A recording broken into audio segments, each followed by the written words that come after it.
Hello po, maraming salamat po sa Lazuri. Ito po talaga yung pinili namin. Pinili ko kasi dito ako nakita na maganda talaga. Maganda yung view, maganda yung ayos, yung reception area, at maayos yung hotel. Hindi namin expect na ganun kaganda yung mga rooms.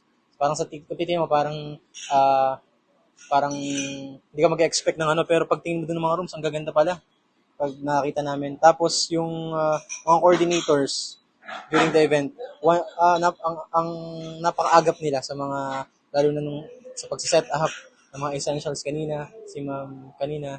Giselle.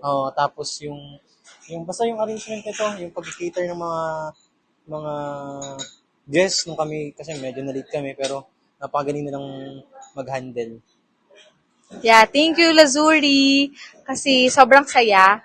And sobrang ko na-appreciate kung gaano ka hands-on yung mga coordinators na napa-assign sa amin. Specifically si Ma'am Giselle. Grabe niya ako i-assist all throughout, starting sa preparation, sa church. Talagang mayat maya yung pag-asikaso, mayat maya yung alalay. Kaya very much thankful ako. Hindi ko masyadong naramdaman yung pagod kasi grabe yung suporta nila sa amin, ng buong team sa amin. Kaya thank you so much, Lazuri. Thank you so much.